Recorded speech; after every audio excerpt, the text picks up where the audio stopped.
네, 안녕하세요. 미친국어 2022학년도 수능을 대비하는 학생들을 위해서 수능 완성 ASMR 모든 작품 해설 시작하겠습니다. 뭐 지하철이나 등교하고 하교할 때, 뭐 밥 먹을 때, 아니면 잘 때 간간히 들어두시면 많은 도움이 될 겁니다. 시작해 보도록 하겠습니다. 네, 고재종의 첫사랑입니다. 포인트는 나뭇가지를 향한 눈의 헌신적 사랑을 그리고 있는 시인데 눈은 바람이 불면 날아가 버릴지라도 사랑을 이루기 위해 헌신적으로 노력하는 존재라고 나옵니다. 그러니까 긍정적 소재죠. 이러한 헌신적 노력으로 봄이 되면 나뭇가지는 아름다운 꽃을 피워내고요. 이를 통해 헌신적으로 피워낸 사랑의 고귀함을 전달하고 있습니다.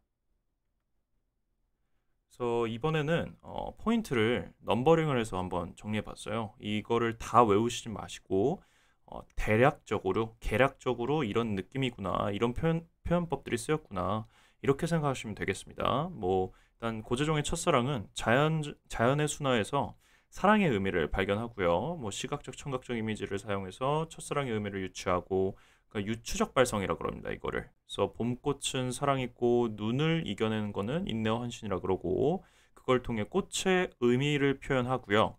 동어 반복을 통해서 운율을 형성합니다. 이건 당연한 얘기죠.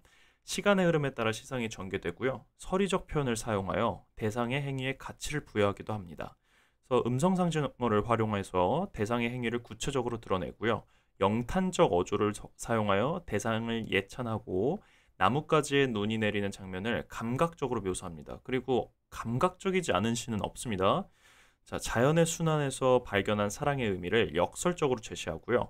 자연의 현상을 인간의 삶과 관련지어서 비유하고 청자지향적인 어조, 그러니까 청자에게 말을 건네는 듯한 어조를 사용한다는 것입니다. 다음 작품 가보겠습니다.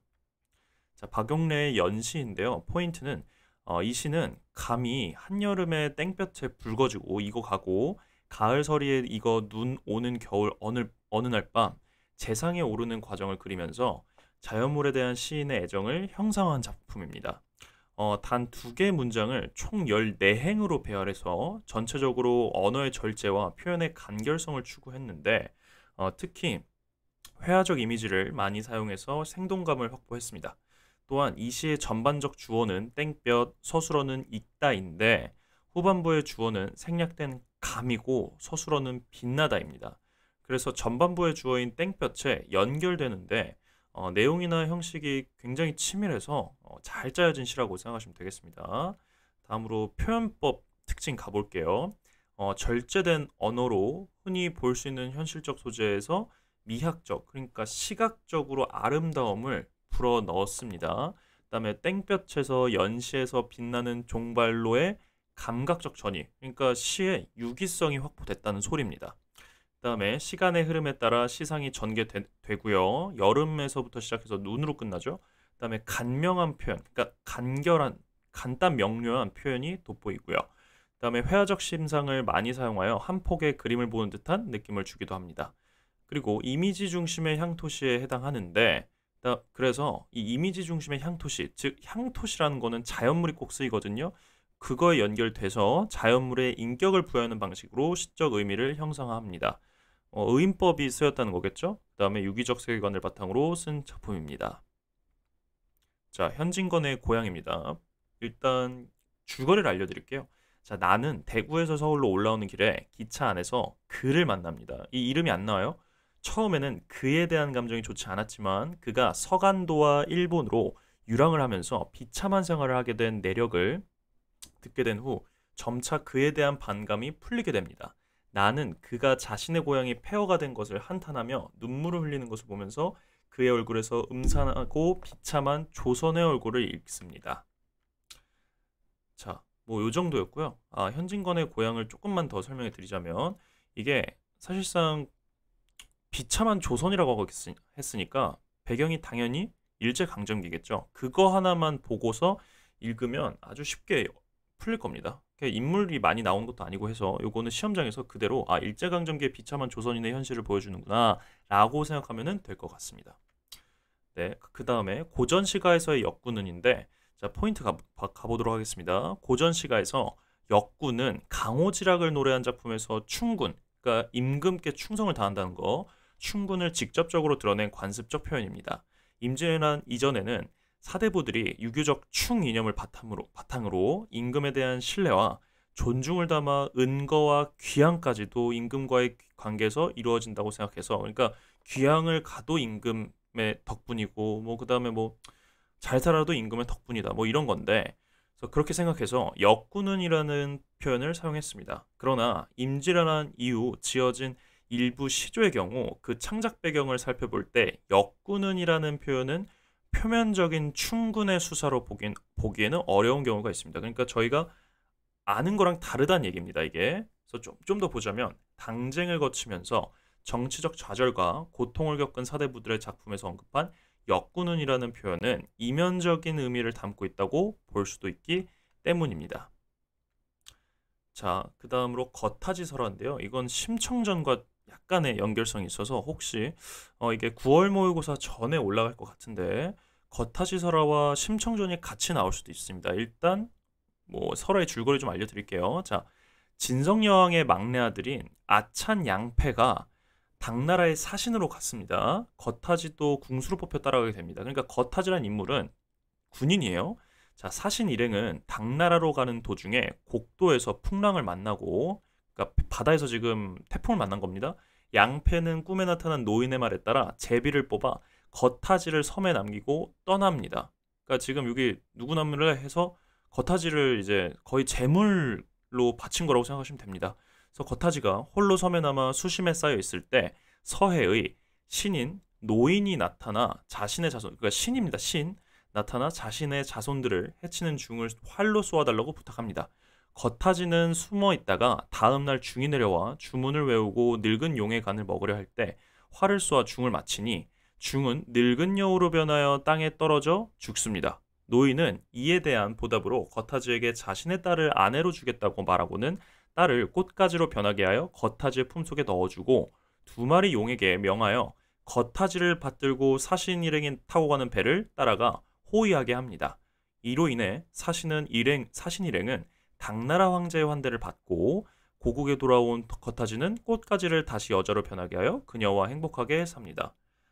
이게 선생님 이게 심청전이랑 무슨 관계가 있죠? 라고 물어볼 수 있는데 심청전에서도 재물을 바쳐서 용왕의 마음을 사는 그런 내용이 있었고요. 겉하지설화도 겉하지를 재물로 바쳤다는 그 포인트가 있습니다. 그래서 겉하지설화가 훨씬 먼저 지어진 거고요. 그 다음에 이제 심청전에서 스님이 심청 아버지에게 공양미 200석을 바치면은 눈을 뜰 수 있다라고 했죠. 근데 그게 사실상 사기 아닙니까? 겉하지설화에도 악인으로 스님이 나오는 걸 보아서 심청전이 어느 정도 겉하지설화와 연관이 있겠구나라는 학자들의 의견이 많이 있습니다. 그래서 혹시 몰라서 말씀드린 거고요.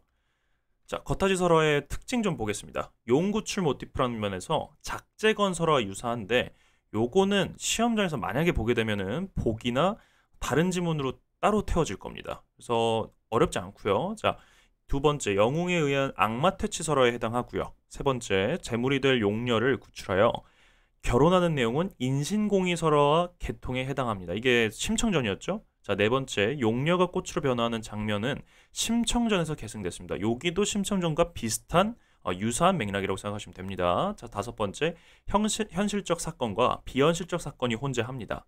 여섯 번째, 시간의 순차적 흐름에 따른 순행적 구성 방식을 취하고요. 그러니까 이건 편하게 읽으시면 됩니다. 일곱 번째, 공간 이동에 따라 여로형 이야기로 볼 수 있고요. 여덟 번째, 무속신앙을 믿는 선조들의 삶의 방식을 찾을 수 있습니다. 자, 왕수제취득 용녀설이라는 작품인데요. 이것도 그냥 한번 러프하게 볼게요. 고려 태조왕건의 아버지인 왕수제는 어려서 돌림병으로 부모를 잃고, 그러니까 전염병이라고 생각하시면 됩니다. 양어머니가 거두어 기릅니다. 20살이 되어 뛰어난 활솜씨를 지니게 된 왕수제는 사절단의 상사를 만나 자신의 영웅적 자질을 보이고 사절단의 일원이 되어 중국 남경을 향해 출발합니다. 바다를 건너던 도중 갑자기 배가 제자리를 맴돌며 앞으로 나아가지 않는 변고가 일어납니다. 희한하죠? 이에 왕수제는 해신이 꺼리는 불결한 사람으로 지목되어 일행과 떨어져 홀로 섬에 남게 됩니다. 겉하지설화와 비슷합니다. 자, 이때 서해 용왕의 아들인 노인이 나타나서 왕수제에게 자신의 승천을 방해하는 3,000년 묵은 구미호를 죽여달라고 부탁합니다. 왕수제는 화를 쏘아 여우를 죽이고 노인은 이에 대한 보답으로 왕수제에게 자신의 딸을 아내로 줍니다. 육지로 돌아온 왕수제는 송악산 아래 집을 짓고 큰 부자가 되고 아내는 미래의 나라의 주인이 될 왕건을 낳습니다. 그 뒤 용의 자손으로 인간 세상에서 생활하여 건강이 나빠진 아내는 왕수제에게 치료를 위해 가끔 변신을 해야 하니 자기 방을 출입할 때 미리 통제해달라고 간청합니다.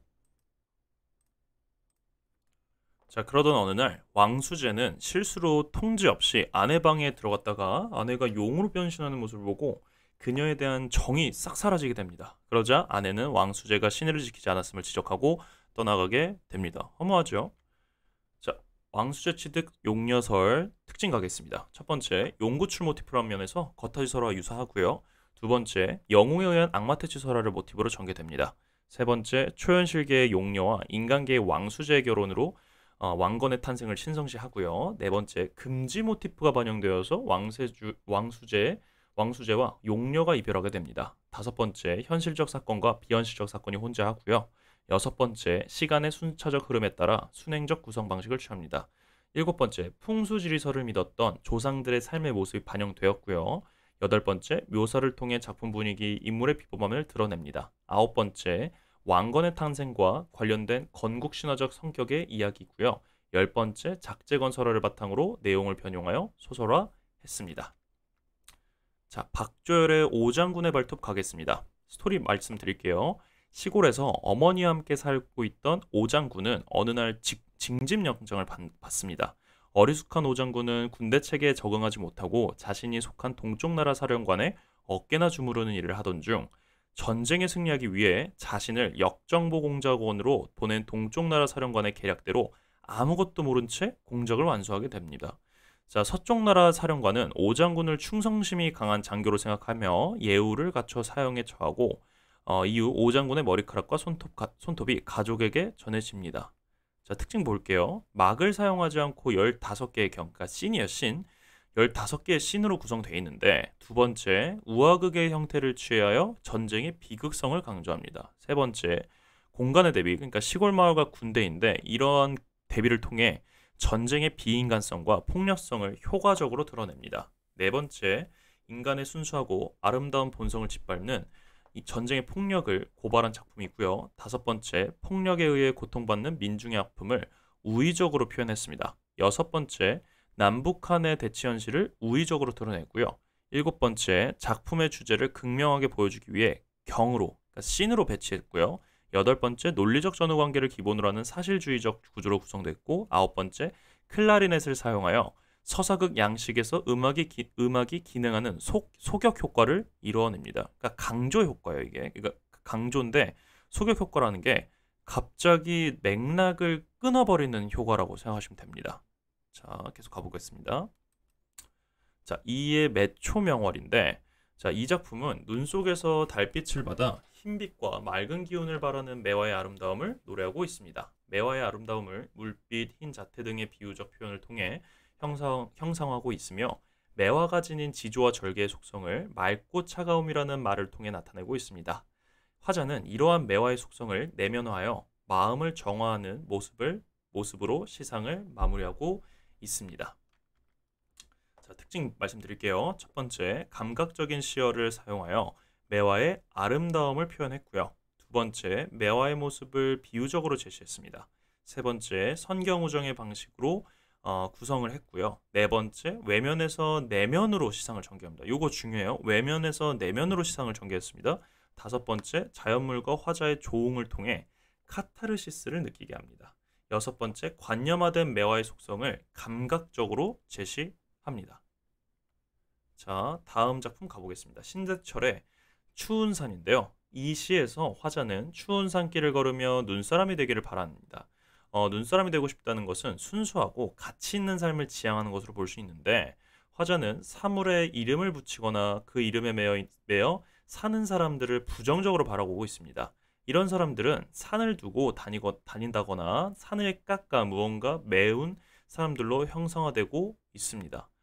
이 시의 후반부에서 화자는 추위 속으로 들어가자는 말을 하는데 이는 가치 있는 삶을 지향하는 것으로 해석하면 되겠습니다. 자, 특징 말씀드릴게요. 추운 산. 첫 번째, 유사한 의미의 문장의 나열과 비슷한 성질을 지닌 소재들을 나열하고요. 두 번째, 의문형 문장 등 각 연의 종결 방식이 다양합니다. 세 번째, 대립적인 의미 구조를 사용하여 화자의 순수한 세계에 대한 동경을 형성하고요. 네 번째, 자기 단련의 과정을 통해 세계를 변화시키고자 하는 의지가 드러납니다. 다섯 번째, 일부 시행을 명사로 종결해서 시적 여운을 주고요. 여섯 번째, 동일 시어와 종결 어미의 반복을 통해 운율감을 형성합니다. 이건 당연한 말이죠. 자, 일곱 번째, 추상적 대상을 구체화하여 표현하고요. 여덟 번째, 도치법을 사용하여, 그러니까 문장의 순서를 바꿔서 화자의 의지를 강조합니다. 자, 다음 작품 신광환의 하생기유전입니다. 하생은 집안이 가난하고 조실부모였지만 재주가 남달라 고을 수령의 추천으로 태학에 입학하게 됩니다. 조정이 어지러운 탓에 등용되지 못하고 울적하게 지내던 하생은 낙타교에 있는 점쟁이를 찾아가 자신의 운명에 대한 점괘를 얻고 도성 남문 밖 숲속의 인가에서 죽은 여인을 만나 인연을 맺습니다. 하생은 여인의 부탁대로 금척을 도성의 저잣거리의 큰 절로 가져갔다가 도둑으로 오인받지만 여인의 부모와 만나 자초지종을 설명하여 그녀가 부활하도록 돕습니다. 여인의 부모가 신분상의 차이로 혼인을 반대하자 여인은 식음을 전폐하고 부모를 설득하여 마침내 하생과 부부가 됩니다. 네, 이거는 그때 그 당시에 평민들의 백성들의 이 이상을 추구했다는 이상을 반영했다는 평가가 있고요. 자, 그 후 하생은 과거에 급조하여 벼슬이 상서령까지 올랐으며 굉장히 높게 오른 거예요. 두 사람은 서로 공경하며 행복하게 살아갑니다. 뻔하죠. 자, 인물을 좀 정리했는데요. 자, 하생 남자 주인공이고 신원서판을 갖춘 인물로 일찍 분노를 여의고 공정하지 못한 인재 선발 제도 때문에 뜻을 펼치지 못했지만 불우한 삶을 살다가 죽은 여인과 기이한 연인을 맺게 되어 이제 해피엔딩을 맞게 되는 인물이고요. 자, 여인 하생의 배필이 되는 여자 주인공으로 일찍 죽었으나 귀신이었으나 다시 환생하여 하생과 부부가 됩니다. 자, 세 번째 복사라는 사람이 나오는데 하생과 여인의 만남을 중개해주는 인물입니다. 꽤 중요한 인물이에요. 그 다음에 네 번째 시중 여인의 아버지로 조정요직에 있을 때 많은 정적을 죽여 그에 대한 징벌로 다섯 아들과 딸이 모두 먼저 죽게 되는 벌을 받습니다. 그런 인물입니다. 자, 그래서 하생기유전도 표현법 정리 좀 할게요. 첫 번째, 장애를 극복하려는 인물의 의지가 두드러지고요. 두 번째, 행복한 결말 구조를 취합니다. 세 번째, 삶에 대한 작가의 낙관적이고 긍정적이고 그런 태도가 드러나고요. 네 번째, 전기소설의 전통을 계승하고 전형을 마련했습니다. 다섯 번째, 재생 모티프, 결연 모티프를 활용하는데 재생 모티프는 다시 살아난다는 거예요. 부활이요, 부활. 자, 여섯 번째, 시를 삽입하여 등장인물의 심리를 효과적으로 드러냈고요. 일곱 번째, 인간과 귀신의 사랑이라는 남녀의 결연이 나타납니다. 비현실적인 요소긴 하죠. 자, 여덟 번째, 시간의 흐름에 따른 순차적 구성을 취했고요. 아홉 번째, 인물 간의 대화에 의해 사건이 진행됩니다. 열 번째, 김시습의 만복사저 포기의 영향을 받아 창작되었습니다. 그러니까 만복사저 포기가 이게 절에서 어떤 남자가 어떤 여인을 봤는데 그 여인이 알고 보니까 귀신인 거예요. 그래서 그 귀신인 여인의 요구대로 해주니까 그 여인이 이제 한이 풀려서 마음 놓고 하늘로 갔다. 이런 내용입니다. 비슷합니다. 자, 그다음에 11번째, 서술자에 의한 사건의 요약적 전개가 보입니다. 요거 11번째 특징, 서술자에 의한 사건의 요약적 전개. 요거 굉장히 중요합니다. 알아두시고요.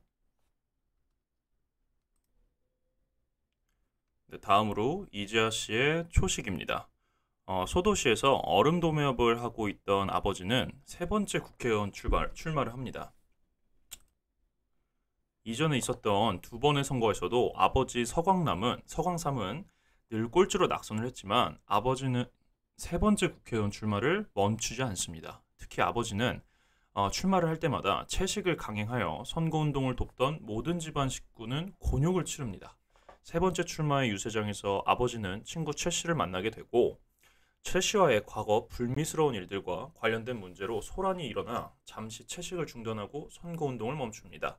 아버지는 선거운동을 중단한 어느 날 나와 함께 사람들이 많이 찾는 도수장 주인을 찾아 열변을 토하지만 도수장 주인으로부터 냉대를 받습니다. 이후 5.16 군사정변이 일어나자 사람들은 도살한 소를 나무르며 추견의 자리를 갖습니다. 자, 간단하게 인물 정리를 할 건데요. 서광삼, 서술자 나의 아버지입니다. 선거운동 기간에만 채식을 하는데 국회의원이 되고자 하는 어른 도매업자고요. 나는 서술자입니다. 서광삼의 아들이겠죠. 그 다음에 도수장 주인은 서광삼으로부터 민주의 실체로 오인된 인물입니다. 네, 특징을 좀 정리해 볼 건데요. 첫 번째로 작품 속 서술자는 나저나 관찰자로서 주인공의 행위를 객관적으로 관찰합니다. 객관성이 확보된 작품이에요. 그 다음에 두 번째로 시간의 순차적 흐름에 따라 사건이 전개되고요. 세 번째, 우리 근현대사의 정치적 쟁점을 우회적으로 비판하고요. 네 번째, 아버지의 국회의원 출마에 대한 이야기를 통해서 폭력적 사회를 비판합니다. 다섯 번째, 비유적인 표현을 많이 사용하고요. 여섯 번째, 타인의 말을 인용하여 어느 정도 객관성을 확보합니다. 그러니까 첫 번째와 여섯 번째가 맥락이 같은 특징이라고 보시면 되겠습니다. 자, 그 다음에 강풀씨 원작의 그대를 사랑합니다입니다. 굉장히 울면서 봤던 기억이 있는데 이게 영화로 각색이 됐어요. 자, 서울 어느 산동네에 우유 배달을 하는 할아버지 김만석은 우연히 만난 할머니 송씨에게 호감을 느낍니다. 한편 주차장을 관리하는 일을 하는 장군봉은 치매에 걸린 아내 조순이를 돌보며 살아갑니다. 어느 날 장군봉이 문을 잠그는 것을 깜빡하고 출근한 틈을 타 조순이가 집을 나갑니다. 길을 잃은 조순이를 본 김만석은 그녀의 집을 찾아주고 이 일로 인해 김만석과 장군봉은 친해집니다. 김만석과 송씨는 즐거운 나날을 보내는데 장군봉은 처의 상태가 심각해지자 처와 함께 세상을 떠납니다. 이를 본 송씨는 김만석과 죽음으로 이별하는 것이 두려워 고향으로 떠나버립니다. 송씨를 그리워하던 김만석은 죽음을 맞이하고 송씨의 고향에는 봄이 찾아옵니다. 만석을 그리워하던 송씨는 김만석이 오토바이를 타고 나타나는 환상을 보고 송씨는 김만석이 오토바이를 타고 함께 아름답고 긴 여행을 떠납니다. 결국 돌아가셨다는 얘기겠죠. 자, 인물 정보를 좀 정리할게요. 일단 만석, 무뚝뚝하고 퉁명스럽지만 타인의 아픔에 공감할 줄 아는 인물로 화통한 아주 화끈한 성격을 소유한 인물로 나오고요. 그 다음에 송씨, 남에게 피해를 주기 싫어하는 인물로 아주 순진하며 전통적 사고의 소유자입니다.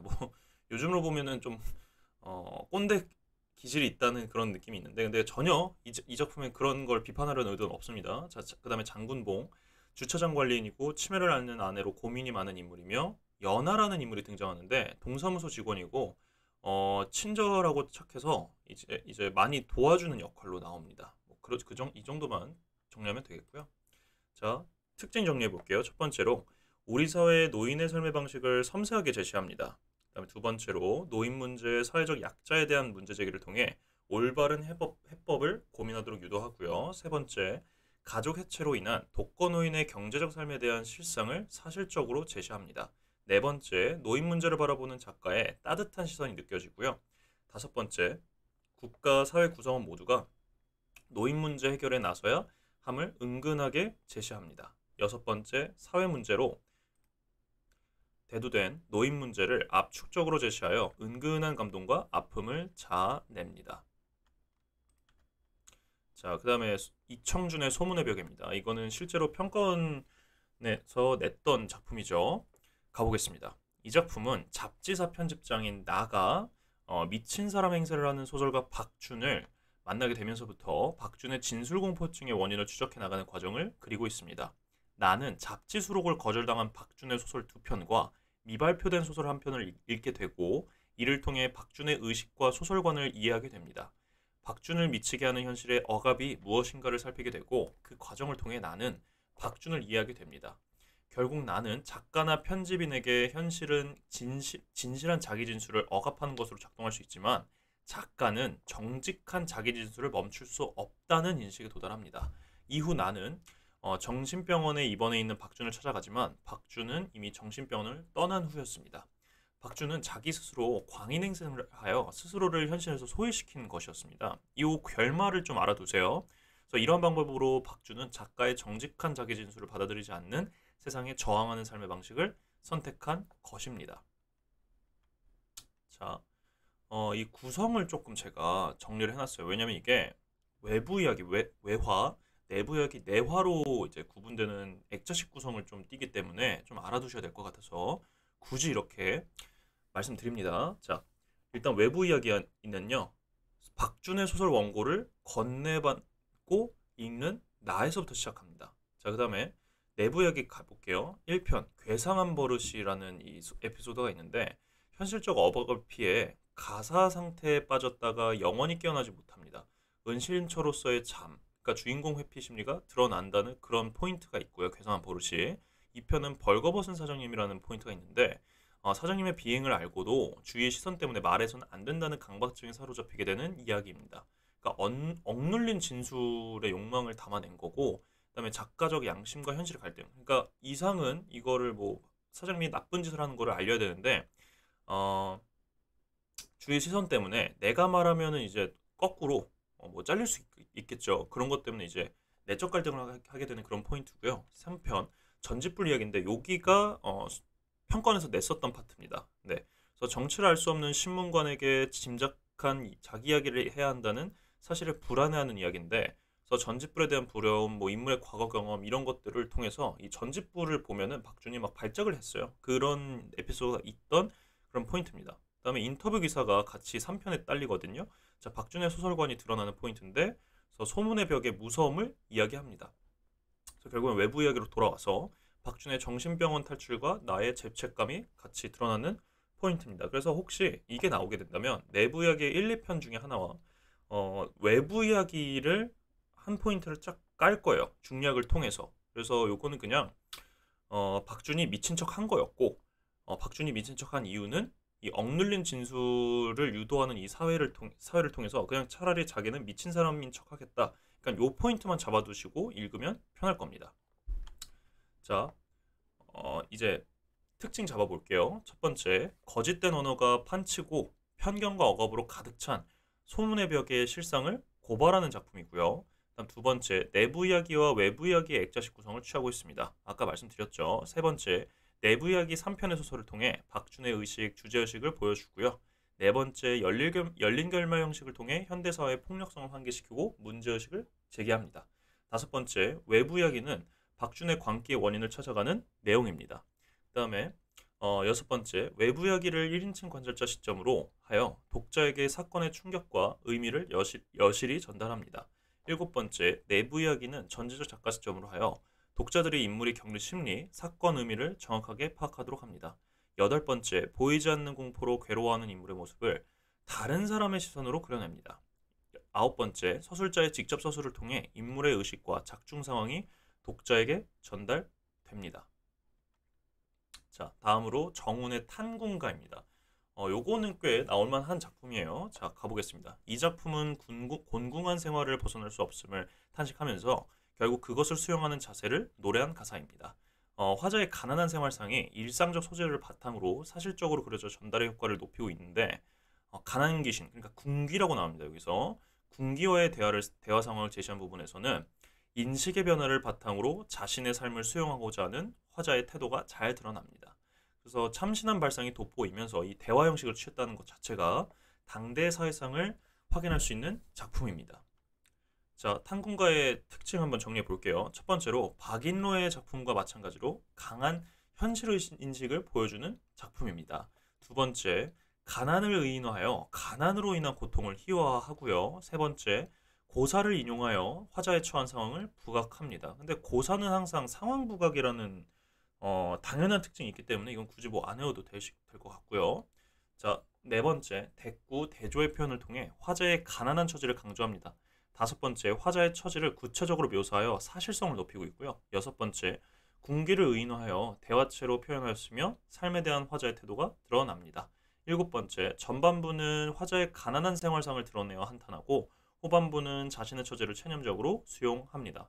자, 여덟 번째, 17세기 몰랑 양반의 실생활을 직접 드러낸 작품이고요. 9번째, 유사한 문장 구조를 반복하여 시적 상황을 부각합니다.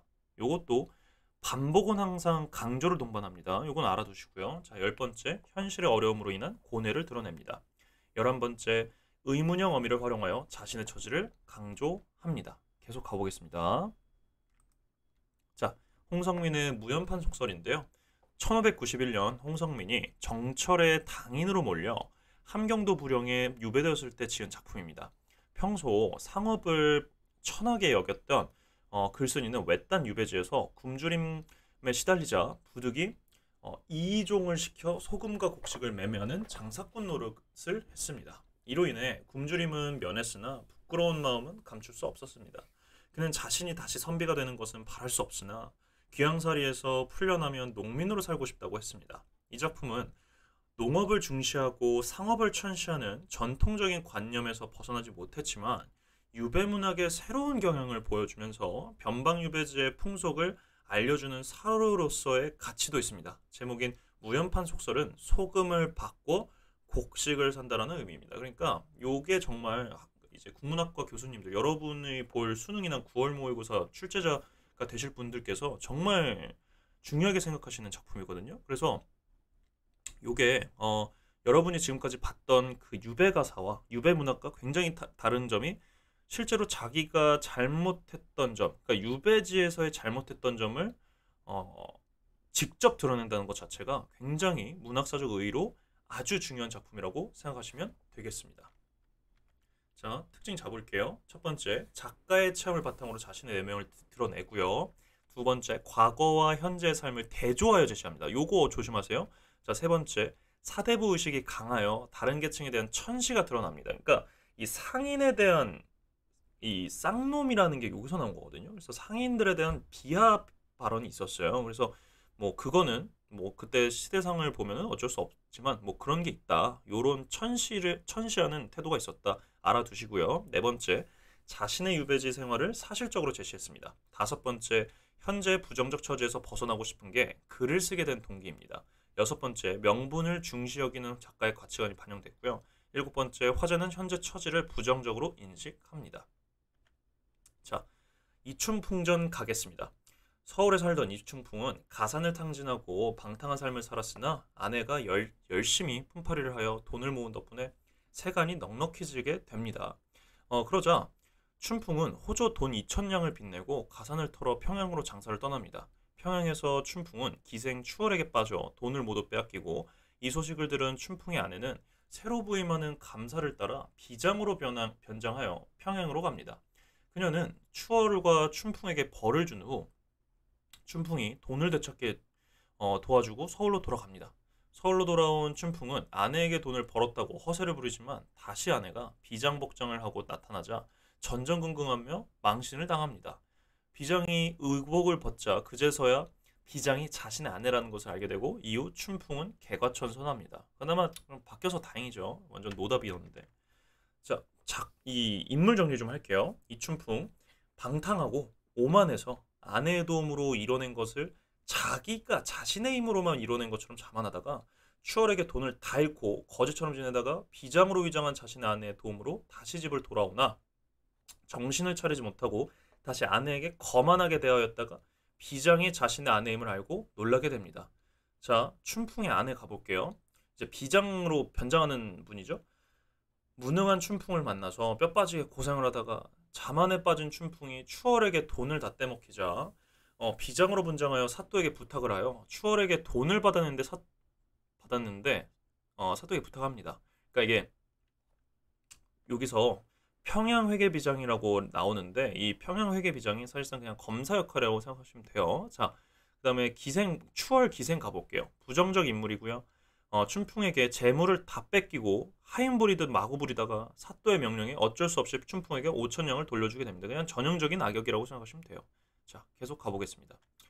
자, 김기림의 길이라는 작품인데요. 이 작품은 길을 바라보며 길 위에서 잃어버린 사람들과 그 사람들을 그리워하며 슬픔 속에서 보냈던 지난날들에 대한 회상을 담고 있습니다. 글쓴이는 버드나무 아래에서 여인 어머니와 떠난 첫사랑을 떠올리며 슬픔 속에 보낸 지난날들에 대한 그리움의 눈물을 흘리고 있습니다. 기품 있는 서정의 경지를 보여주고 있어서 그간 산문시로 분리되기도 했으나 작품이 최초로 실린 조광에는 수필로 발표되었습니다. 그러니까 이게 원래 작품집이에요, 조광이. 그래서 최근에 여러 연구에서도 수필로 분류하고 있어서 이번에 만약에 나오게 되면 수필로 나올 확률이 높죠. 자, 이건 특징 정리 정말 중요합니다. 잘 들으세요. 자, 감각적 이미지를 사용해서 화자의 정서를 드러내고요. 두 번째 특징, 산문적 리듬으로 애틋한 정서를 잘 표현합니다.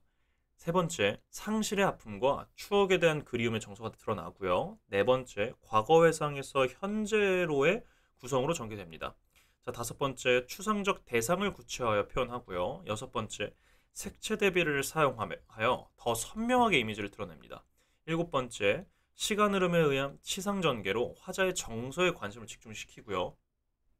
여덟 번째, 대상에 대한 쓸쓸함과 외로움을 병치시켜 화자의 기다림을 애처롭게 드러냅니다. 자, 아홉 번째, 인간의 원초적인 고독을 드러내는 원형적 이미지를 기를 통해 시적으로 형성하였습니다. 자, 열 번째, 공감각적 심상을 사용하여 이미지를 다양하게 표현합니다. 자, 문정희 씨의 율포의 기억인데요. 이 작품은 율포의 바닷가에서 화자가 뻘밭을 본 경험을 통해 얻은 깨달음을 형성하고 있습니다. 어머니와 함께 바다에 간 화자는 뻘밭에서 살아가는 생명체들의 역동적인 모습, 노동 현장에서 힘겹게 일하는 사람들의 성실한 모습을 떠올리며 삶의 의미를 깨닫게 됩니다. 요거는 교과서에서 많이 보셨을 거예요. 자, 율포의 기억 특징 정리해 보겠습니다. 첫 번째, 바다라는 공간을 배경으로 시상을 전개합니다. 두 번째, 자연을 매개로 하여 삶의 태도를 드러내고요. 세 번째, 과거의 모습을 회상하면서 어머니에 대한 그리움을 드러냅니다. 네 번째, 동일한 종결음의 반복을 통해 운율감이 드러내고 의미를 강조하고요. 항상 반복은 강조를 동반하고 운율감도 동반하니까 알아두시고요. 자, 다섯 번째, 비유적 그리고 중의적 표현을 사용하여 화자의 삶의 태도를 간접적으로 드러냅니다. 여섯 번째, 유사한 퉁소 구조의 반복을 통해 의미를 부각합니다. 일곱 번째, 단정적인 표현을 통해 화자의 의도를 강조하고요. 여덟 번째, 역설법을 활용하여 어민들의 삶에 대한 고달픔과 경건함을 드러냅니다. 요거 중요해요. 여덟 번째. 자, 아홉 번째, 실제 지명을 활용하여 현장감을 제시합니다. 혹은 평가원에서는 사실성을 부각한다라고 할 수 있는데 둘 다 맞는 소리예요, 어차피. 자, 윤동주의 또 다른 고향 가겠습니다. 이 작품에는 일제강점기라는 암담한 현실 속에서 지식인으로서 어떻게 살아가야 할지를 고민하는 젊은 시인의 고뇌가 담겨 있습니다. 화자는 피폐한 현실 속에서 느끼는 자아분열의 고통과 불안을 극복하고 이상세계를 지향하고자 하는 의지를 드러냅니다. 현실적 자아와 이상적 자아의 분열과 갈등, 그리고 이들의 화합을 추구하는 모습을 제시하면서 보다 나은 세계로 나아가고자 하는 화자의 바람이 드러납니다. 그러니까 윤동주 시인이 나오면 애초에 계속 내적 갈등입니다. 계속 내적 갈등하다가 본인에 대해서 반성하다가 결국 본인이 본인을 용서하거나 혹은 본인이 본인을 성찰하는 그런 결말을 끝나니까 다른 윤동주의 시가 나와도 비슷한 맥락으로 읽으시면 됩니다. 자, 특징 잡아보겠습니다. 또 다른 고향. 첫 번째, 상징적인 시어를 사용하여 일제치하의 암담한 상황과 화자의 지향 세계를 드러냅니다. 두 번째, 의문형 어미의 반복 사용으로 자아 성찰의 강한 의지를 드러냈고요. 세 번째, 자아의 분열된 모습을 백골 아름다운 혼으로 형성합니다. 자, 그러니까 역설적인 거죠. 자아 분열된 모습을 아름다운 혼이라고 한 거 보면은. 자, 네 번째, 대립적 이미지의 시어를 사용하여 의미를 강조하고요. 다섯 번째, 세계의 자아를 설정하여 현실 속의 갈등 구조를 표현합니다. 여섯 번째, 화자의 갈등과 삶에 대한 성찰이 잘 드러나고요. 일곱 번째, 유사한 식구를 반복하여 시적 상황을 강조합니다. 여덟 번째, 화자의 독백적이고 중요해요. 독백적 어투입니다. 의지적인 어조가 잘 드러나고요.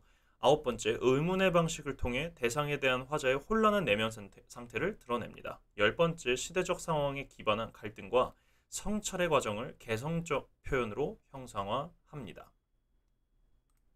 자, 한만복의 사과를 먹이면인데 이거는 중학교 교과서에서 있었고 고등학교 교과서에서도 봤을 거예요. 많이들 아는 작품일 텐데, 자, 이 작품은 사과를 먹는 일상적인 경험을 확장하면서 사과를 존재하게 한 자연의 이치와 생성과 소멸의 순환 원리에 대한 깨달음을 제시합니다. 사과를 존재하게 한 자연, 사과를 키우기 위한 인간의 노력과 역사 등 사과를 존재하게 한 모든 것으로 사고를 확장하면서 막 우주까지 확장이 돼요.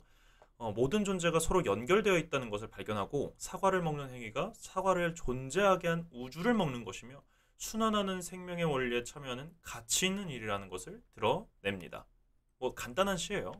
자, 표현이나 특징 잡아보겠습니다. 사과를 먹으며 첫 번째, 뭐뭐뭐 사과를 먹는다라는 구절이 반복적으로 사용돼서 운율감과 사고의 깊이가 점점점 깊어집니다. 요걸 이제 점층법이라고 할 수도 있는데 뭐 똑같은 말입니다. 자, 두 번째, 사과라는 제재의 반복 사용으로 사각이라는 의성어의 느낌을 줍니다. 사각 뭐 이런 느낌이죠. 세 번째, 사과와 관련된 다양한 대상들을 연결하여 화자와 세상과의 관계를 드러냅니다. 네 번째, 모든 존재는 흙으로 돌아간다는 존재론적 혹은 윤회론적 사고가 드러난다고 생각할 수 있습니다. 자, 다섯 번째, 시간의 흐름에 따른 시상 전개 방식을 통해 순환적 사고가 드러납니다. 자, 다섯 번째, 반복법, 열거법, 유사한 통사 구조의 사용으로 의미가 점차적으로 확장됩니다. 자, 일곱 번째, 현재형 어미를 반복 사용하여 운율감을 나타내고 시적 긴장감이 조성되고요. 여덟 번째, 작가의 일상적 체험에서 얻은 깨달음을 형성합니다. 자, 아홉 번째, 시어, 시행을 의도적으로 배치하여 내용을 효과적으로 표현하고요. 열 번째, 구체적인 것에 추상적인 것으로 시적 대상이 확대되면서 점층적으로 의미의 확장이 이루어집니다. 네, 요 정도면 괜찮겠습니다. 자, 이강백의 파수꾼입니다. 유명하죠. 이것도 평권에서 낸 적이 있어서 혹시 이게 나올까 싶은데 나오면 오히려 좋아요. 우리는 이미 배웠으니까. 자, 철책 너머에 이리가 존재하지 않는다는 파수꾼 다의 편지를 받고 촌장이 막로로 찾아옵니다. 이름이 파수꾼 다로 나와요. 이게 실제로 희곡으로도 편집이 됐는데 희곡으로도 나올 수 있습니다. 자, 촌장은 파수꾼 다의 말대로 이리떼가 존재하지 않는다는 사실을 인정하게 되고, 그러니까 이게 어떻게 된 거냐면요. 어떤 마을이 있었는데 촌장이 이 마을 밖에는 이리떼가 있으니까 위험하다. 밖에 나가지 말라. 파수꾼들이 정찰 좀 해라. 이게 지켜라. 이렇게 했었는데 알고 보니까 이리떼가 없었던 거예요. 그래서 그걸 파수꾼 다는 알았어. 아, 촌장이 우리한테 선동을 했구나. 거짓말을 통해서 우리를 통제하려고 들었구나. 이걸로 이제 촌장한테 따지죠. 그래서 그거를 인정하게 된 거고 파수꾼 다는 마을 사람들에게 진실을 알리려고 합니다. 그러나 촌장은 다양한 이유를 내세워서 마을 사람들에게 진실을 알리는 일을 연기하도록 파수꾼 다를 회유합니다. 결국 파수꾼 다는 촌장에게 회유를 당하고 마을 사람들 앞에서 거짓말을 해야 하는 상황에 놓입니다. 촌장의 의도에 따라 거짓말을 하게 된 파수꾼 다는 결국 막로에 벗어나지 못하는 존재가 됩니다. 자, 특징 정리할게요. 파수꾼. 첫 번째, 양치기 소년과 이리를 바탕으로 하여 현실을 우화적으로 표현했고요. 자, 두 번째, 상징성이 강한 인물과 소재를 사용하여 주제를 효과적으로 형성하였습니다. 자, 세 번째, 반공 이데올로기를 논리로 국민들을 억압했던 1970년에 사회상을 풍자했는데 이거를 보기로 파시즘이라고 낼 수도 있어요. 파시즘이 뭐냐면 특정 이제 위험 단체를 통해서 그 위험 단체를 적으로 간주해서 오히려 이 내부적으로 결집을 시키는 이제 정치 사상인데 뭐 약간 이게 우리로 따지자면 예전에는 북한을 중심으로 해서 우리가 북한은 이제 적이니까 우리끼리 결속하자 약간 요런 거를 이때 풍자했던 거고요. 자, 네 번째, 무대 밖에서 벌어진 사건이 무대 내 사건에 영향을 줍니다. 요거 중요해요. 요것 또한 소격 효과라고 생각하시면 됩니다. 자, 다섯 번째, 현실 이면에 존재하는 권력자의 위선을 폭로 비판합니다. 여섯 번째, 권력자의 논리에 굴복하는 나약한 지식인을 비판합니다. 일곱 번째, 관객을 극에 끌어들여 관객이 객관적으로 상황을 바라보게 합니다. 오히려 작품 속 인물들은 주관적인 생각을 하게 돼요. 근데 오히려 관객이 이러한 상황을 판단하게 하는 거죠. 이해되십니까? 좋습니다. 이것 또한 소격 효과라고 생각하시면 됩니다. 그러니까 갑자기 감상을 끊어버리는 효과가 소격 효과라고 제가 말씀드렸어요. 자, 충담사의 찬기파랑가입니다. 이 작품은 신라 경동원 때의 승려 충담사가 화랑인 기파랑의 고매한 인품을 예찬하며 지은 19채 향가입니다. 기파랑의 모습이나 인품을 직접 묘사하는 대신 고도의 비유와 상징을 세련되게 사용하여 문학성이 높은 작품으로 인정받고 있습니다. 주술성이나 종교적 색채 없이 서정성을 드러내고 있는데 달과 화자의 문답 방식을 통해 예찬의 효과를 높이고 있습니다. 그러니까 기파랑을 찬양하는 노래 찬기파랑가입니다. 알겠죠? 자, 찬기파랑가 특징 잡아볼게요. 첫 번째, 제막매가와 함께 표현 기구 및 서정성이 돋보이는 향가 문학의 백미입니다. 그러니까 이 향가의 특징상 다 한자로 써 있어서 100% 한글로 번역돼서 나올 거니까 너무 쫄지 마세요. 아시겠죠? 자, 두 번째, 대상의 특성을 자연물을 사용하여 드러내고요. 세 번째, 고도의 상징과 비유를 사용합니다. 그러니까 그냥 상징과 비유가 있다 이렇게 생각하시면 되고요. 자, 네 번째, 묘사를 통해 시각적 이미지를 창조하고요. 자, 다섯 번째, 대상에 대한 화자의 회고를 바탕으로 내용을 전개합니다. 그러니까 한번 생각해 보는 거예요. 알겠죠? 자, 여섯 번째, 대상에 대한 추모와 예찬의 어조를 사용하고요. 일곱 번째, 대립적인 시어를 활용하여 의미를 강조합니다. 여덟 번째, 화자와 달의 문답 형식으로 전개되고요. 아홉 번째, 색채 대비를 통해 대상이 높은 절개를 강조합니다. 자, 열 번째, 영탄적 어조를 사용하여 화자의 정서를 드러냅니다.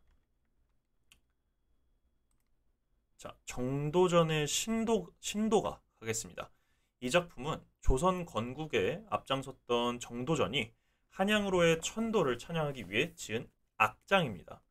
그러니까 이성계한테 잘 보이려고 약간 이런 느낌이죠. 먼저 한양의 빼어난 모습을 찬양하고 이어서 창업의 주역인 태조와 새 도읍의 당당한 모습을 칭송하며 끝으로 풍수지리상 지덕이 성한 한양의 도읍을 정한 태조의 만수무강을 기원하고 있습니다. 자, 이 작품에는 건국의 정당성에 대한 자부심과 새로운 국가, 군주, 도읍에 대한 기대감이 잘 나타 있습니다. 사실 이성계가 듣기 좋은 말을 한 거죠. 자, 신도가 특징 정리할게요. 첫 번째, 고려가요의 특징인 삼음보 율격과 후렴구가 사용됩니다. 그러니까 신도가가 나오면 삼음고 율격을 사용하고 있다. 당연히 맞는 말이에요. 자, 두 번째, 조선 개국에 대한 송축과 찬양, 이게 축하, 낙관적 전망을 예찬적 어조로 노래합니다. 세 번째, 감탄형 어미를 반복 배치하여 화자의 자부심과 기대감을 표현했고요. 네 번째, 조선 초기 민심을 수습하고 건국을 정당화하려는 목적의식이 강한 작품입니다. 다섯 번째, 공간에 대한 역사적 의미를 부여합니다. 여섯 번째, 새로운 문물과 제도에 대한 위용이 드러납니다. 일곱 번째, 과거, 현재, 미래에 대한 화자의 인식이 드러나고요. 여덟 번째, 조선 왕조의 무궁한 번영을 기원하는 의도가 담깁니다. 아홉 번째, 불가능한 상황을 설정하여 의미를 강조합니다. 자, 안민영의 매화사 가겠습니다. 자, 조선 고종 때 안민영이 지은 팔수의 연시조로 작가의 개인 가집인 금옥총부에 수록되어 있습니다. 이건 뭐 중요하지 않고요. 자, 작가가 1870년 겨울에 스승인 박효관의 운해삼방에서 벗과 더불어 놀 때 박효관이 가꾼 매화가 책상 위에 피어 있는 것을 보고 지은 작품으로 알려져 있습니다. 자, 이에 따라 영매가 혹은 영매사라고 불리기도 하는데, 그러니까 매화사 이 작품의 다른 이름이에요. 매화를 의인화하여 매화의 지조절개 생명력 등을 예찬하고 있습니다. 그러니까 이거 작품 읽다 보면은 매화 짱짱맨 이런 느낌이 든다. 잘 읽으신 겁니다. 자, 특징 잡아볼게요. 대상을 의인화하여 매화겠죠? 예찬적으로 표현하고요. 대비적 심상을 통해 대상의 절개를 잘 드러냅니다. 세 번째, 작자의 기품 있는 성품을 대상에 투영했고요. 자, 네 번째, 서리법을 활용하여 화자의 의도를 강조합니다. 자, 다섯 번째, 계절감이 드러난 시어를 사용하여 대상의 절개를 강조합니다. 여섯 번째, 대상을 다른 대상과 대비하여 장점을 예찬하고요. 일곱 번째, 영탄적인 어조로 화자의 정서를 직접적으로 드러냅니다. 자, 다음으로 수경낭자전인데요. 요것도 나올 수가 있어요. 자, 경상도 안동 땅에 살고 있는 양반 백상군과 부인 정씨는 어렵게 외아들 선군을 얻습니다. 부부는 아들의 배필을 얻기 위해 널리 구원을 하나 마땅히 구할 수 없어 근심했습니다. 자, 한편 선군의 꿈에 나타난 수경은 자신이 선군과 천생의 연분임을 알려 둘은 부부의 연을 맺고 자식 둘을 낳고 행복하게 8년의 세월을 보냅니다. 자, 그러던 중 부모의 명으로 선군은 과거를 보러 서울로 떠나고 이 사이 수경은 12매월의 간계로 간통의 누명을 쓰고 억울하다가 자결을 합니다. 이후 수경의 누명이 벗겨지고 옥황상제의 명으로 수경이 환생하여 과거에 급제한 선군과 더불어 다복하게 살다가 승천합니다. 자, 수경난자전 특징 정리해 보겠습니다. 첫 번째, 애정지상주의에 근간을 둠으로써 유교적 가치관에 대한 비판적 태도를 드러냅니다. 그러니까 그때 유교적 이 판단이, 이 인식이 남녀 칠수의 부동석, 그러니까 여자 남자는 7살 이후에는 같이 앉으면 안 된다. 뭐 그 정도의 이제 폐쇄적인 그 관념이 유교적 관념이었기 때문에 그거에 대한 비판을 하는 거고요. 자, 두 번째, 인물의 독백을 통해 인물의 심리를 드러냅니다. 자, 세 번째, 죽은 자가 환생하는 비현실적인 내용의 애정담이고, 네 번째, 인물의 모습에 대한 묘사를 통해 그 인물이 처한 상황을 드러냈습니다. 다섯 번째, 부모 자식 사이의 가치관의 대립을 중심으로 사건이 전개됩니다. 여섯 번째, 적각 모티프가 반영되어 주인공이 고귀한 인물로 설정됩니다. 일곱 번째, 인간과 선녀의 결혼, 죽은 사람의 재생, 하늘나라로의 승천 등의 신선 사상을 배경으로 했고요. 여덟 번째, 일반적인 고전 소설과 달리 우리나라를 배경으로 합니다. 자, 그다음 오정희의 전갈입니다. 이 작품은 일상의 권태에서 벗어나려는 40대 부부의 내면을 통해 일상과 결혼의 의미에 대한 진지한 성찰을 보여준다.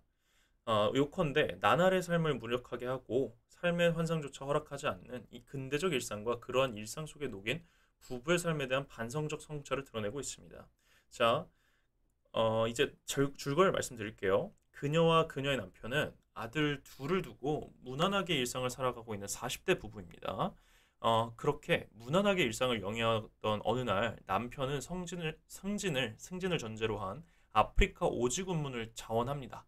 이를 두고 그녀는 남편이 자신과 같이 그동안의 권태로운 일상에 지쳐 떠난 것이라고 생각합니다. 이후 1년간의 오지 군무를 마치고 남편이 귀국한다는 연락을 받게 되는데 그녀는 한편으로는 기쁘지만 다른 한편으로는 표현하기 어려운 복잡한 심경에 휩싸이게 됩니다.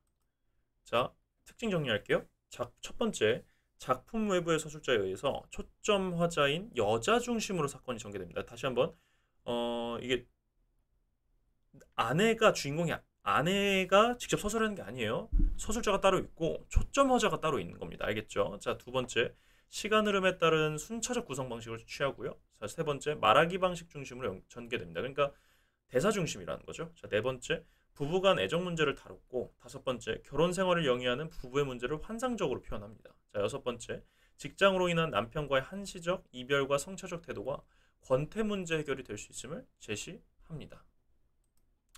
자, 정호승의 슬픔이 기쁨에게라는 작품입니다. 이 작품은 슬픔에 대한 성찰과 이기적인 삶에 대한 반성, 그리고 진정한 사랑을 위해서는 슬픔이 필요하다는 역설적인 인식을 노래하고 있습니다.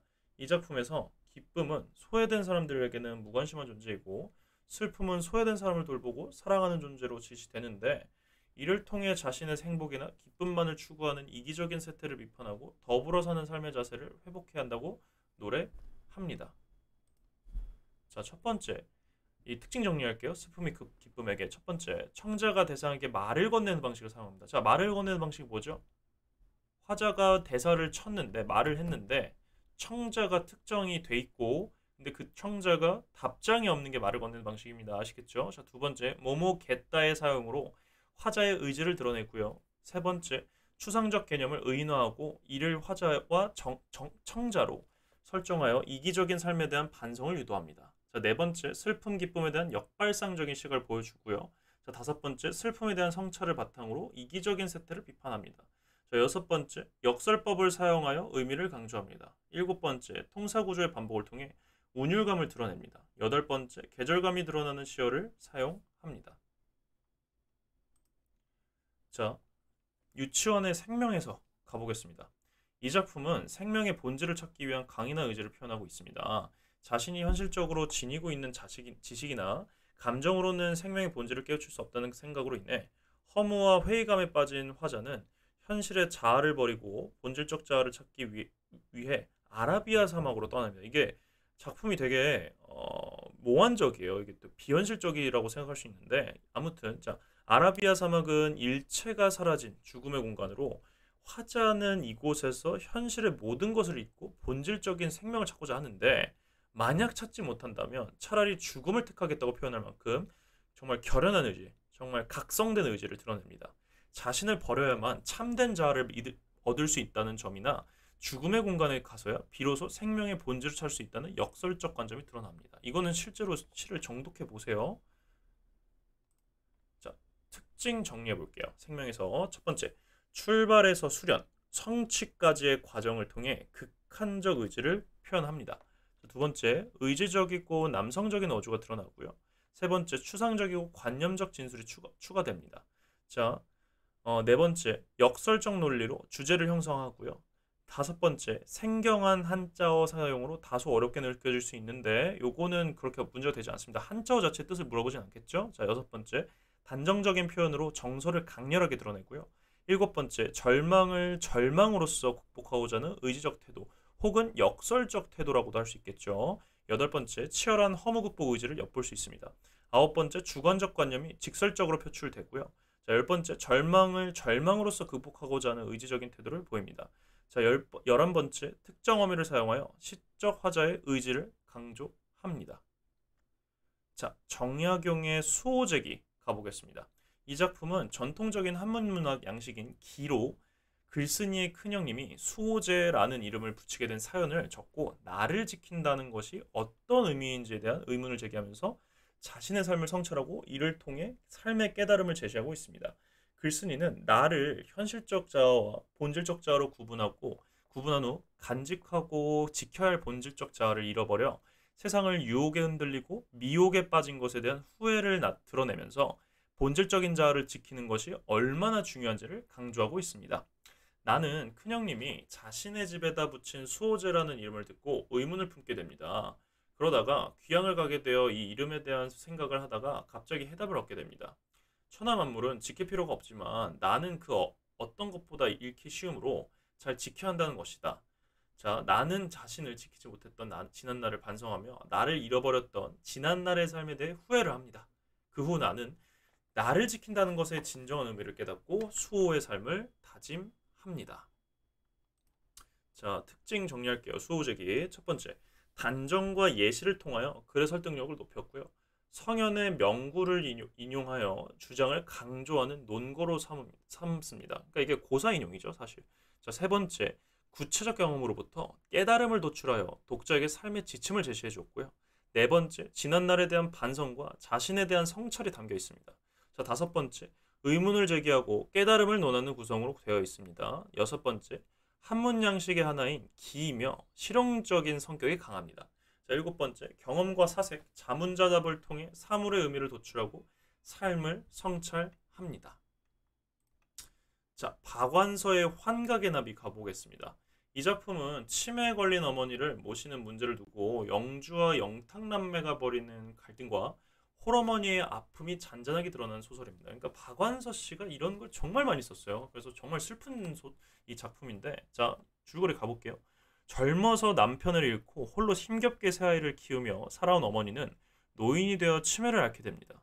어머니는 딸인 영주네와 아들인 영탁네로 오가며 자식에게 의탁에 살지만 옛날에 살았던 허름하고 낡은 종암동 집만큼 마음이 편치 못합니다.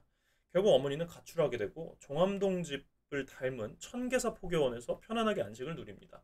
어머니가 찾아든 천계사 포교원에는 14살 때 흉측한 일을 당한 후 무당이 되어 식구들을 먹여 살려온 마금이 곧 지금의 자연 스님이 살고 있었습니다.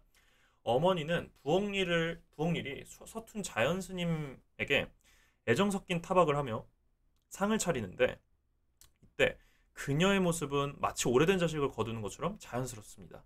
그런 어머니의 자유롭고 행복한 삶을 접하게 된 영주는 갑작스럽게 어머니가 큰 나비가 되는 환의 세계를 경험하며 어머니에 대한 경외의 감정을 느끼게 됩니다. 자, 특징 잡아볼게요. 환각의 나비. 첫 번째, 가족 구성원 내에서 벌어지는 인간성 훼손의 반생명적, 그러니까 비인간적 행태를 비판하고요. 그러니까 사실상 어머니를 모시지 않겠다고 싸운 인물들 때문에. 자, 두 번째, 작품 외부의 서술자에 의해 사건이 전개됩니다. 그러니까 서술자겠죠. 자, 세 번째, 서술자는 영주 입장에서 서술합니다. 그러니까 초점화자가 영주라는 거예요. 자, 네 번째, 가족에 내면화된 반생명적, 반인륜적 문화의 폐해를 다룹니다. 자, 다섯 번째, 환상 체험을 통해 어머니의 순수와 자유를 획득한 삶에 대한 경외의 감정을 드러내고요. 자, 여섯 번째, 서술자의 서술, 그러니까 말하기 방식에 의해서 사건이 전개됩니다. 하지만 전개의 주인공은 초점화자인 영주라는 거 알아두시고요. 자, 일곱 번째, 사투리를 사용하여 사실감을 드러내고요. 여덟 번째, 비유적인 표현을 많이 사용하여 맛깔나게 표현한다고 돼 있는데 뭐 그냥 비유적 표현이 있다 이 정도만 생각하세요. 자, 아홉 번째, 추상적 대상을 구체적으로 제시합니다. 열 번째, 현실에서 자식들이 부모를 제대로 봉양하지 못하는 현실에 대한 안타까운 정서가 반영됐습니다. 자, 송순의 면왕정가입니다. 이 작품은 작가가 고향에 내려와 면왕정을 짓고 살면서 창작한 것으로 아름다운 자연 속에 응거하는 삶의 즐거움과 임금에 대한 은혜를 노래하고 있습니다. 면왕정 주변의 자연 풍경을 근경과 원경으로 그려내고 계절의 변화에 따른 정경 등을 세밀하게 묘사하면서 그 속에서 풍요를 누리는 삶에 대한 만족감을 나타내고 있습니다. 또한 결사 부분에 역군은셨다와 같은 관습적 표현을 통해서 임금에 대한 감사의 마음을 드러내고 있고 이 작품은 형식과 내용에서 정극인의 상춘곡의 영향을 받아서 정철의 성산별곡의 영향을 주면서까지 강호가도의 정통을 이었다는 점에서 문학사적 의의를 갖습니다. 그러니까 중요하다는 소리예요. 자, 면왕정과 송순의 특징 가보겠습니다. 첫 번째, 다양한 표현 기교를 사용하여 작가의 흥취를 잘 드러냈고요. 두 번째, 강호가도를 확립한 노래입니다. 자, 그냥 자연 짱짱맨이라는 소리죠, 사실상. 자, 세 번째, 정극인의 상춘곡과 송강정철의 성산별곡을 이어주는 작품으로 정철에게 많은 영향을 줬습니다. 자, 네 번째, 서사, 본사, 일은 면왕정의 주변의 묘사를, 본사, 이는 면왕정 주변의 사계절의 모습을, 결사는 작가의 풍요를 표현한 강호한정가의 대표적인 작품입니다. 자, 다섯 번째, 대꾸법을 사용하여 운율을 형성하였고요. 당연히 반복이 되니까 운율이 형성될 거고요. 자, 여섯 번째, 자연 친화적인 사고와 유교적 이념이 결합된 작품입니다. 일곱 번째, 비유적인 표현을 통해 대상의 아름다움을 표현했고요. 여덟 번째, 본사 이 부분은 시간 흐름에 따른 구성 방식을 따릅니다. 자, 마지막으로 아홉 번째, 서리적인 표현을 사용하여 청자의 공감을 유도합니다. 자, 다음으로 토공전 가겠습니다. 이 작품은 고전소설 토끼전의 이본으로 내용의 가장 두드러진 특징은 결말 부분인 토끼의 육지귀환 이후 새로운 이야기가 창작되고 부과되었다는 점입니다. 옥황상제를 등장시켜 토끼의 입장을 두둔하게 하는 판결을 내리는 서사 구조를 취하고 있다는 점에서 조선 후기에 성장한 서민의식을 반영하고 있는 작품으로 평가받습니다. 자, 줄거리 알려드릴게요. 동해 용왕 광현은 불치병을 앓게 되고 자신의 병을 고치기 위해서 토끼의 간이 필요하다는 말을 듣게 됩니다. 이에 자라를 보내 속임수로 토끼를 용궁으로 데려오냐, 토끼는 기지를 발휘하여 육지로 도망칩니다. 토끼가 육지로 귀환한 이후 토끼를 놓친 용왕이 토끼를 잡아달라고 옥황상제에게 포문을 올리고, 이에 옥황상제는 신선들과 의논한 끝에 용왕과 토끼를 불러 각각의 입장을 밝히게 합니다. 옥황상제는 억울하게 목숨을 잃을 뻔한 토끼의 말이 옳다는 판결을 내려 토끼를 고향으로 돌려 보냅니다. 그러니까 벼슬이 깡패라는 게 아니란 소리죠, 사실상. 자, 토공전 특징이 꽤 많아요. 자, 첫 번째, 우화적 기법을 통해 당대 지배층을 풍자했고요. 두 번째, 판소리가 소설로 정착되고 후에 신소설, 새로운 소설로 계승됩니다. 자, 세 번째, 고사성어, 속담, 한자어 등이 많이 사용됐고요. 자, 네 번째, 공간적 배경이 수궁, 육지, 천상세계로 이동하고 이에 따라 갈등이 전개되고 해소되면서 흥미유발과 극적 효과를 증대시킵니다. 자, 다섯 번째, 사건이 전개됨에 따라 인물의 심리 변화가 나타나고요. 자, 여섯 번째, 송사 모티프를 수용하여 후반부를 개작합니다. 자, 일곱 번째, 중국 고사를 많이 이용했어요. 여덟 번째, 요약적 진술을 통해 사건을 압축적으로 전개합니다. 자, 아홉 번째, 비현실적인 장면이 제시되었고요. 열 번째, 운명론적 사고가 반영되었습니다. 11번째, 지위의 높고 낮음보다 생명의 가치를 존중하는 작가의 의식을 드러냈고요. 12번째, 비유적 표현을 통해 인물의 위기감을 드러냅니다. 자, 옥주호연 가보겠습니다. 최문경은 만년에 우왕으로부터 세계의 보복을 받는 꿈을 꾸고 일시에 세 아들을 얻습니다. 한편 유원경이라는 사람도 부처로서 구슬 3개를 얻는 꿈을 꾸고서 세 딸을 동시에 얻었는데 공교롭게 그들 남녀는 같은 날 같은 시각에 태어났습니다. 세자매는 유연경이 규수로서의 얌전한 삶을 강요하자 남장을 하고 가출하였는데 입산수도를 위해 길을 떠난 최씨 삼형제와 알게 되어 의형제를 맺습니다. 그들은 광련산의 도사에게 수학한 뒤 때마침 일어난 영웅 조광윤의 수하로 들어가 북한과 맞서 싸워 큰 공적을 세웁니다. 황제로 등극한 조광윤은 세자매가 여자임을 눈치채고 그들의 공로를 치하하는 축하연에서 6사람이 함께 연못에 들어가도록 명령하여 유씨 자매가 사실은 여자임을 드러냅니다. 황제 중매로 최씨 형제와 유씨 자매는 혼인을 하고 금이 환영하여 부모와도 상봉합니다. 이후에도 이들은 복록을 누리다가 한낮 한시에 일생을 마칩니다. 자, 특징 볼게요. 여러 명의 여성 영웅이 등장합니다. 두 번째, 특별한 갈등 구조가 드러나지 않고요. 세 번째, 가부장적 사회에 대한 비판 의식이 드러납니다. 자, 네 번째, 당대 여성들의 사회적 성취에 대한 욕구를 담아냈습니다. 자, 다섯 번째, 남성 중심의 가부장적 사회에서 스스로의 능력으로 입식양면을 이루는 여주인공이 나타납니다. 이게 실제로 문학사적 의의가 굉장히 높다는 옥주호연의 특징입니다. 알아두세요. 자, 여섯 번째, 시간의 흐름에 따른 순차적 구성을 취하고요. 일곱 번째, 주로 인물들의 대사를 통해 사건이 전개됩니다. 여덟 번째, 서술자의 요약적 제시, 인물의 요약적 제시가 나타납니다. 자, 이신의의 사후가입니다. 이 작품은 불안정한 정치 상황 속에서 일신의 영달을 위해 지조를 꺾는 속된 선배들과는 달리 시류에 영합하지 않겠다는, 그러니까 시류에 속해버리지 않겠다는 화자의 굳은 의지를 사후를 통해 보여주고 있습니다. 화자는 소나무, 국화, 매화, 대나무, 사후, 네벗으로 칭하며 혹독한 환경 속에서도 변치 않는 속성을 통해 올곧은 선비의 기상을 나타내고 있습니다. 자, 사후가 특징 가볼게요. 자연물이 지닌 속성에서 숭고한 정신적 가치를 발견했고요. 두 번째, 대상의 인격을 부여하여 의인화하여 주제의식을 드러냈습니다. 자, 세 번째, 대상을 대조적으로 제시하여 자연물이 지닌 속성을 강조하고 부각시키고요. 자, 네 번째, 영탄적 표현으로 화자의 정서를 효과적으로 드러냅니다. 다섯 번째, 서리적 표현으로 대상의 속성 및 특성을 강조합니다. 여섯 번째, 대상에 대한 예찬적 태도가 드러납니다. 일곱 번째, 실현을 이겨내려는 화자의 의지가 드러납니다. 여덟 번째, 음성 상징어를 통해 대상을 묘사합니다. 아홉 번째, 색채 대비를 통해 의미를 강화합니다. 자, 열 번째, 각 수의 중심 소재가 초장에 제시된다는 점에서 내적 통일성을 획득합니다. 자, 나이덕의 풀비린내에 대하여입니다. 자, 이 작품은 자동차를 운전하면서 겪은 경험을 바탕으로 글쓴이의 생태주의적 시각을 드러내고 있습니다. 자, 글쓴이는 고속도로 야간 운전을 한 다음날 자동차의 유리창과 앞범퍼에 풀벌레들이 무수히 죽어있는 것을 발견하고 충격을 받습니다. 이게 어쩔 수가 없어요. 고속도로에서는 이제 고속으로 달리기 때문에 거기에 벌레들이 부딪혀 죽는 거거든요. 그래서 이러한 충격적인 경험을 통해 글쓴이는 자동차에 많이 의존하는 삶을 당연하게 받아들이는 우리의 의식과 생활 방식을 성찰하며 생태주의적 시각에서 자신의 삶을 되돌아본다로 끝납니다. 자, 특징 정리할게요. 풀비린내에 대하여. 자, 1번 선택. 첫 번째, 생태학자의 말을 인용하여 자동차에 대한 이중적 태도를 드러냅니다. 두 번째, 작가의 경험을 바탕으로 생태 문제를 성찰하고요. 세 번째, 비유적인 표현을 사용하여 의미를 효과적으로 전달합니다. 자, 네 번째, 대조적 상황을 통해 현재의 상태를 강조하고요. 다섯 번째, 생명체를 소중히 여기는 삶의 태도를 예로 들어 제시합니다. 자, 김기택의 다리 저는 사람입니다.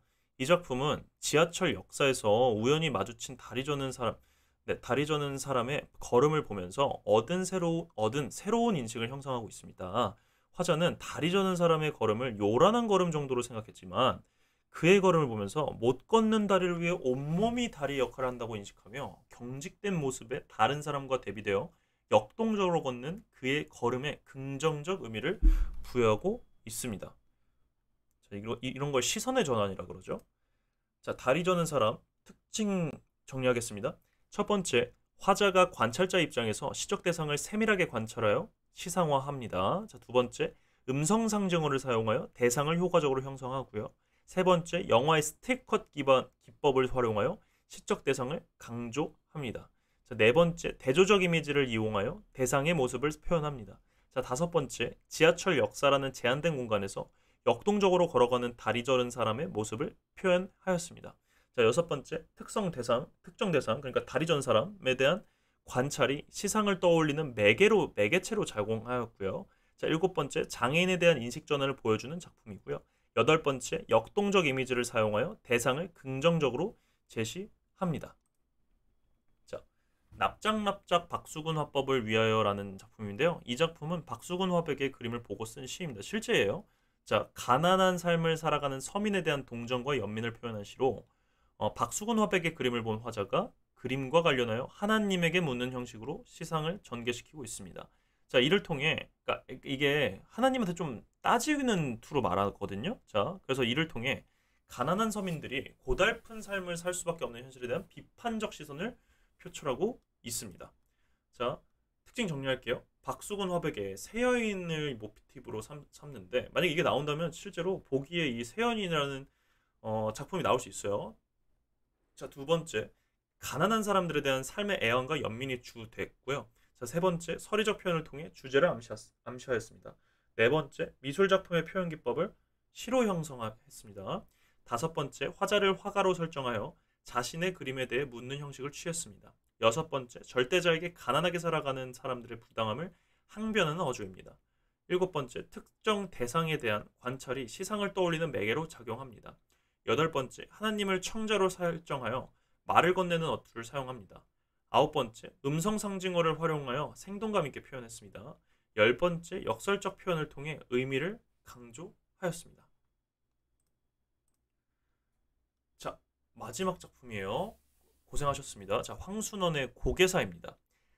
나라는 인물이 나오는데 나는 먼저 가족을 대구로 피난을 보낸 후 뒤따라 도착합니다. 나의 가족은 대국에서 지인의 도움으로 변호사 댁 헛간에서 피난살이를 시작합니다. 그러나 주인집 장모 노파의 엄격한 생활 규율에 고통을 받게 되고 결국 나의 가족은 대구의 피난살이에서 쫓겨나게 됩니다. 이후 다시 아는 지인의 도움으로 부산의 변호사 댁에 방 한 칸을 얻어 피난살이를 이어갑니다. 어린아이들까지 껌을 팔거나 담배를 파는 등의 경제적 행위에 내몰리는 피난살이를 이어가던 중 또다시 얼마 가지 못하고 방을 빼라는 주인의 요구를 듣게 됩니다. 자, 나와 아내는 백방으로 방을 구하려 하지만 방을 얻지 못합니다. 방이 없나 봐요. 그러던 어느 날 나는 가족들과 함께 귀가하던 중 자신은 물론 자신들까지 고개단의 고개사라는 생각을 하게 됐고 부디 자식들은 어른이 되어서 자신처럼 슬픈 고개를 하지 않기를 기원하며 피난살이의 어려움을 긍정적 태도로 극복해내려는 의지를 드러냅니다. 그러니까 고개할 때 아슬아슬하잖아요. 정말 아슬아슬한 인생이란 소리예요. 자, 고개사 특징 정리할게요. 작품 속 서술자가 자신의 이야기를 사실적으로 진술합니다. 자, 두 번째, 대화를 지문 속에 녹여 쓰는 간접 화법의 전략을 사용하고요. 세 번째, 시대적 상황으로 인해 힘겨운 삶을 살아야 했던 우리 민족의 삶을 제시했습니다. 네 번째, 전쟁으로 인해 피난민이 겪어야 하는 힘겨운 상황을 사실적으로 제시합니다. 자, 다섯 번째, 열린 결말의 형식으로 독자에게 여운을 줍니다. 자, 여섯 번째, 부정적 현실을 긍정적으로 인식하는 서술자의 태도를 통해 고통을 오히려 부각합니다. 그러니까 오히려 더 슬픈 거예요, 사실상. 자, 일곱 번째, 자신의 상황을 비유적으로 제시하여 슬픔을 객관화하고요. 자, 여덟 번째 마지막, 상황을 구체적으로 제시하여 현장감을 드러냅니다. 자, 고생하셨고요. 이번 2022학년도 EBS 수능 완성 문학작품 총정리 여기서 마치도록 하겠습니다. 여러분 잘 볼 수 있습니다. 화이팅입니다.